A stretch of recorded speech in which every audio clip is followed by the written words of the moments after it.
So basically अगर लिखा हो हमारे पास ऐसे राइटिंग के हम्म टॉपिक के बाद, डू यू अग्री हम्म और disagree with the hmm statement, so you have to hmm completely agree और डिसएग्री, कंप्लीटली डिसएग्री। ठीक है। एंड और ओके। एग्जाम्पल्स पूछे तो वो आप डेफिनेटली डालोगे, लेकिन अगर हमारे पास instead of do you agree और डिसएग्री की बजाय if it is stipulated over there to what hmm extent do you agree और डिसएग्री, तो फिर दोनों बताओगे आप। ओके। ये थोड़ा सा इंपॉर्टेंट पॉइंट है यहाँ पे। बाकी हम और भी चीजें यहाँ पे देख लेते हैं, जैसे आपको इसमें मिले हैं 7 bands, one of the most conspicuous. चलो वो तो एक एक एस्पेक्ट हुआ, बट एज सच हम इसको जितना भी आपने अटेम्प्ट किया है उसके बेसिस पे भी देख लेते हैं। One of the most conspicuous trends of today's world is the colossal increase in the number of students believing that loud and noisy students drastically affect the surroundings and the digital.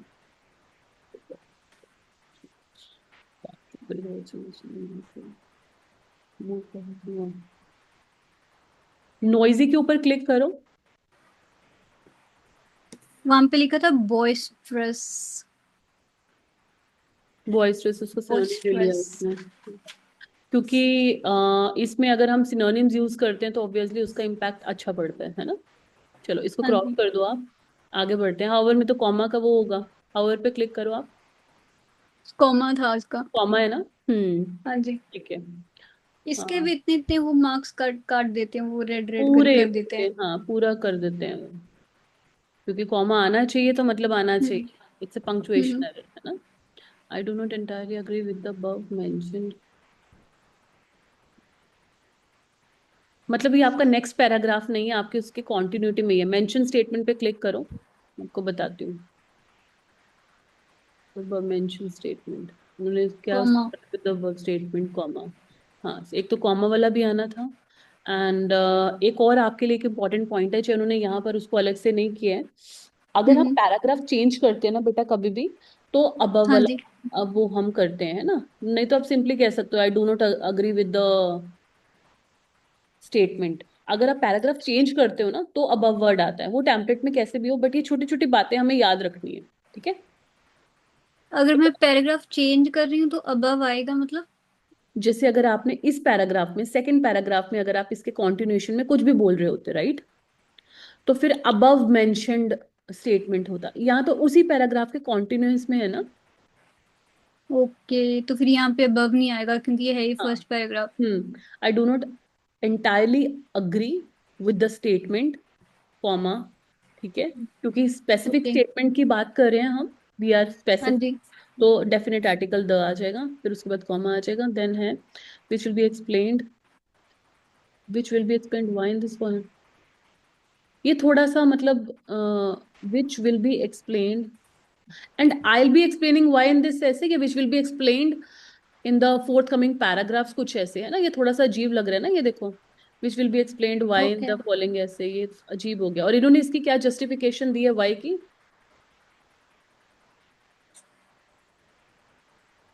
Which will be explained in the following ऐसे। Following ऐसे है ना, इसकी necessity नहीं थी। Cross कर दो इसको, आगे नेक्स्ट पैराग्राफ के टुवर्ड्स बढ़ते हैं। Second one, there number of arguments in favour, वो आप साथ साथ लिखते जा रहे हो जो मैं आपको वो उसमें रिकमेंडेशंस दे रही हूँ। हाँ जी। ठीक है। There number of arguments in favour of my view, the most important one is that teachers act as a second mentor in students life. They focus on developing attributes by incorporating listening, obedience and manners.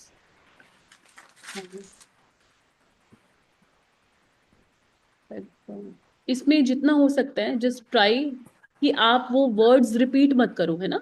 जैसे ऊपर आपने हम्म already affect जैसे use कर लिया था, तो यहाँ पे कुछ और उसका सिमिलर वर्ड यूज कर सकते थे आप। चाहे उन्होंने नहीं उसको पिन पॉइंट करा, बट स्टिल किया है वो, इसलिए येलो बना किया है। है। हाँ, तो यहाँ पर कुछ और वर्ड आप डाल सकते थे। Focus on developing attributes by incorporating hmm discipline, obedience and manners that will lead to overall holistic development of the children, ऐसे। जी। Thanks to the wide range of advantages offered by teachers, as they also assist in increasing the productivity and quality of life. Needless, इसमें मेरे ख्याल से मैंने needless to say आपको करवाया था, है ना। हाँ जी। नीडलेस टू से। क्रॉस कर दो इसको। All these may stand one could say as far as, अच्छा, एज वेल एज ऑगमेंट, वो आपने यहाँ पर रिक्वायर्ड नहीं था, कॉमा लगा दिया। Augmenting the chance of prosperity and excellence is concern, prosperity के ऊपर क्लिक करो आप।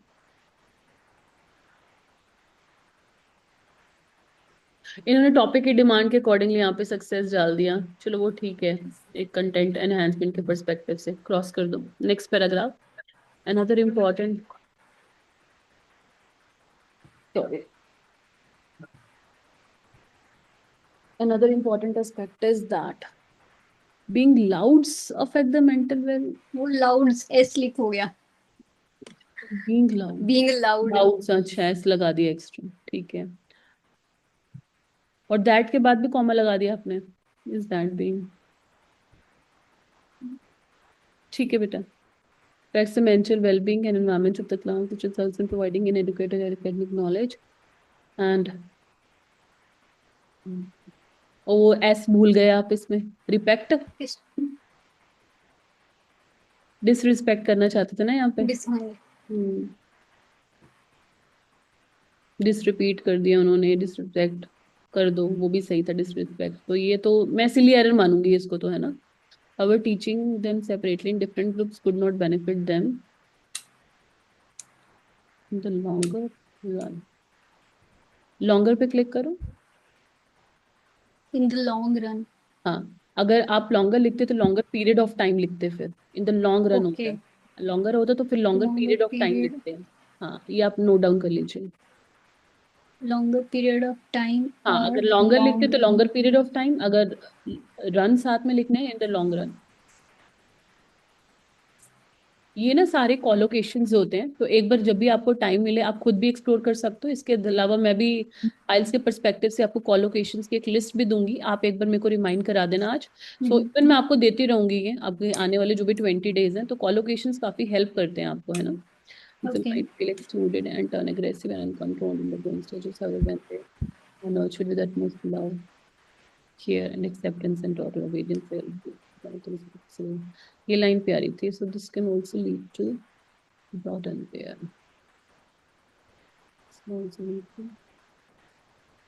broaden their horizon, such a function। ये तो रिस्पॉन्सिबिलिटी के तो स्पेलिंग आपने रॉन्ग कर दिए, सच एज होना रिस्पॉन्स। था, है ना।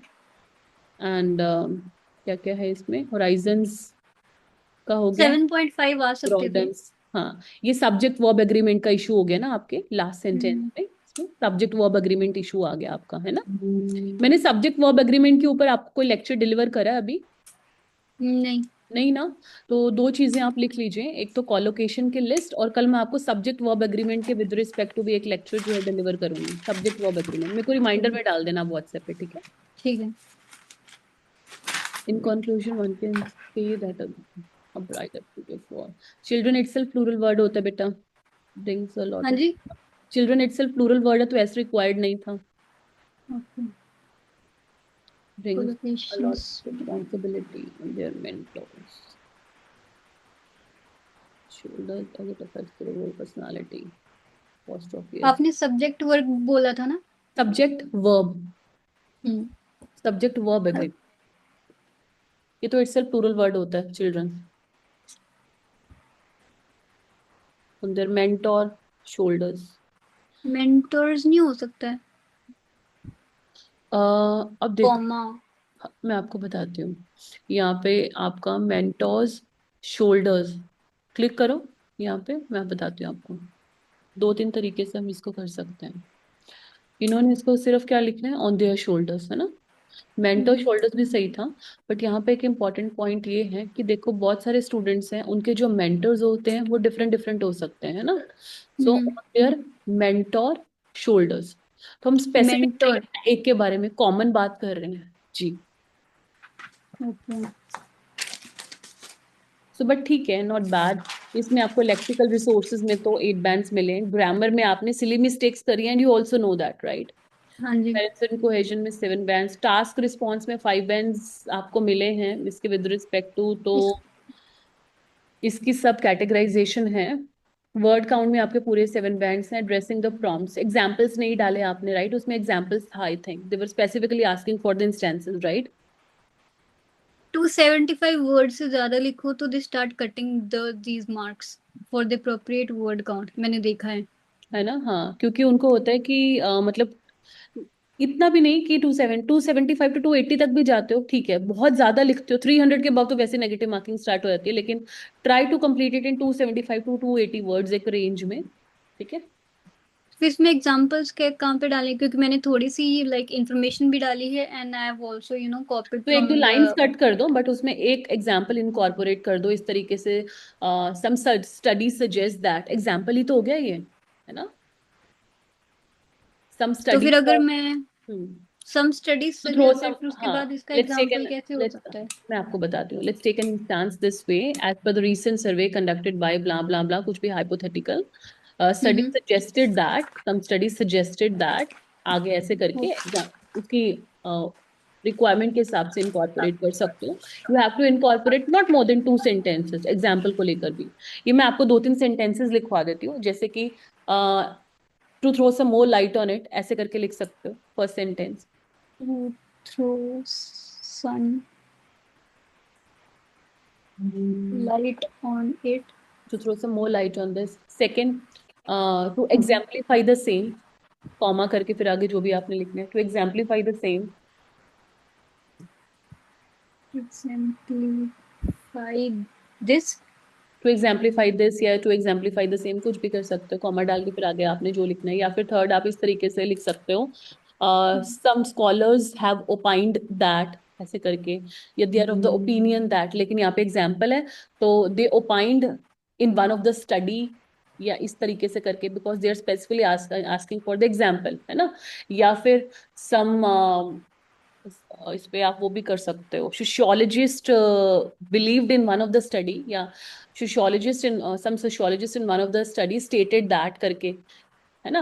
और स्टार्टिंग में इसको सोशियोलॉजिस्ट। एग्जाम्पलीफाई करके, तो ये आपका इस तरीके से एग्जाम्पल बिल्ड हो जाता है। लेकिन अगर आप बहुत ही जनरल करने की कोशिश करते हैं, अकॉर्डिंग टू मी, या फिर आई वेंट देयर, या वो बहुत बेसिक हो जाता है। ये थोड़ा सा आपका टेक्निकल साउंड होता है ना, कि आप, sociologist believe that in one of their studies. हाँ, बिल्कुल। एंड ओपाइंड के स्पेलिंग क्या है? OPINED। ओके, ओपाइंड। और ये सारे के मतलब कॉमा पीछे डालना है ना? हाँ, और ये आपके पास मैंने डिफरेंट ऑल्टरनेटिव वेज बताए हैं जिसमें आप एग्जाम्पल्स को दे सकते हो। और ये जो एग्जाम्पल्स हैं ये बहुत टेक्निकल साउंड करेंगे, बिकॉज अगर आप अपने आप को स्टेट करके वहां पे करोगे तो उससे आप ज्यादा बैंड नहीं फैच कर सकते। But if you state like this, some scholars believe that, some studies has they have actually suggested that, then some sociologist are of the opinion that, या they discovered one of the thing, blah blah करके, topic की demand के accordingly, तो इस तरीके से आप उसको जस्टिफाई बिल्कुल कर सकते। तो मोस्टली एग्जाम्पल किस पैराग्राफ में होना चाहिए, सेकंड या थर्ड, थर्ड, थर्ड में? थर्ड में। तो अगर मुझे ये लिखना है sir, like some sociologist believe that, अगर मैं यही लिख दूं टू कि example, to the exemplify, students are. हाँ बिल्कुल, वो हो जाता, एग्जाम्पल हो जाता, और उनका भी पर्सपेक्टिव रह जाता जो उन्होंने स्पेसिफिकली प्रॉम्प्ट पूछा था क्वेश्चन के अंदर। है ना, तो ये मैं टू एग्जाम्पलीफाई दिस में अगर इधर लिख देती तो एग्जाम्पल हो जाता। बिल्कुल। ओके। आई थॉट मुझे ऐसा लिखना पड़ता है कि अकॉर्डिंग टू सर्वे इन 19 के 19 ऑफ हाँ, द वो डाल दो, स्टूडेंट्स वो थोड़ा ना पास्ड चेक लाइक कर दिस। रहे हैं, बिल्कुल बिल्कुल, है ना। इतना आप कर सकते हो, इसमें इतनी लिवरेज है। देन रेलेवेंट कंटेंट में 3 बैंड्स। नंबर नहीं लिख सकते ना स्टैटिस्टिक्स वगैरह के, इतना इतना अवॉइड हुआ करो, है? जितना अवॉइड करोगे, क्योंकि आपको पता है एआई पावर्ड बेस्ड टेक्नोलॉजी, इसका चेकिंग सिस्टम में फिर वो बहुत ज्यादा आगे पेक्युलर हो ओके। जाएगा। तो बेटर है कि अगर हम स्टेटिस्टिकल नंबर्स ना स्टिपुलेट करें तो वो बेटर होगा। आइडियाज ऐसे डेवलपमेंट, एग्जाम्पल्स लिख सकते हैं ना? हाँ बिल्कुल बिल्कुल। ओके। रेलेवेंसी के विद ठीक है। रिस्पेक्ट टू ना, एक चीज मैं आपको और बताती हूँ, जब भी हम टास्क रिस्पॉन्स में सब कैटेगरी रेलेवेंसी की बात करते हैं, तो इसमें हम्म। इवन कि अगर हमारे कुछ ग्रामेटिकल एरर्स भी होते हैं, वो भी इसके साथ डायरेक्टली कनेक्टेड होता है कंटेंट के साथ, तो इस वजह से भी ये एक एस्पेक्ट है। ओके। देन कोहेरेंस पे क्लिक करना बेटा, कोहेरेंस एंड कोहेशन पे।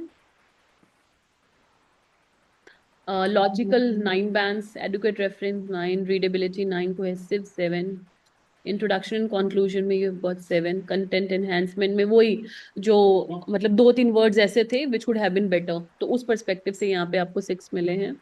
एक्यूरेट लिंकिंग वर्ड्स, ठीक है। लेक्सिकल पे आपके 8 हैं, क्लिक करना। स्पेलिंग में तो आई थोड़ी नो स्पेलिंग जगह वगैरह आपका में। वो वही आपका मेजर रीजन था, otherwise it would have been 9। Then grammar,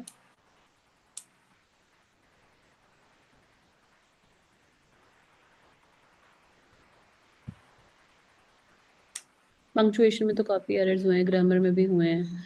अच्छा, एक एक टॉपिक आप, एक्टिव पैसिव वॉइस के रूल्स तो आपको पता है कि इसके ऊपर एक मैं लेक्चर डिलीवर कर दूं, एक्टिव पैसिव वॉइस के ऊपर मैं कर दूंगी। सब्जेक्ट वर्ब एग्रीमेंट जहां पर आपने लिखा है ना, एक और लिख लो, active voice and passive voice lecture. Agreement.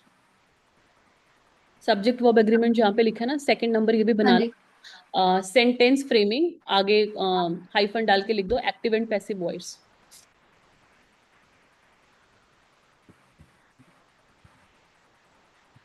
जैसे सेंटेंस फ्रेम। हम एग्जाम्पल के तौर पे ये बोलते हैं, है ना, हाँ जी। जैसे she is cooking the food, तो हम इसको ये भी बोल सकते हैं the food is being cooked bye her, right? ये पैसिव हो गया। हाँ जी। तो इस तरीके से इसके एक बार रूल्स आपको बता दूंगी ताकि आप उसको फ्रेम करते वक्त मिस्टेक ना करें। बात वही है, ओके। खाना बना रही है, खाना उसके द्वारा बनाया जा रहा है, she is cooking the food is being cooked bye हर। तो इसमें क्या होता है कि कई बार हम जिसमें श्योर नहीं होते तो पैसिव को अगर यूज करते हैं तो उसकी एक वेटेज अच्छी बनती है, कई बार हमें एक्टिव वाले ज्यादा यूज करने पड़ते हैं। इसके ऊपर भी मुझे एक आपको लेक्चर डिलीवर करना है, ठीक है? ठीक है। तो ओवरऑल जो आपका ये 6.5 से ये जो 7 की जर्नी है, I am quite happy, I am satisfied, satisfied तो नहीं हूँ, I am happy, but I just want ये 8 या 9 तक पहुंचे, ठीक है आई ओवरऑल। नो, यहाँ पे 8 9 आएगा तभी वहां पे 7 आएगा। बिल्कुल बिल्कुल, है ना?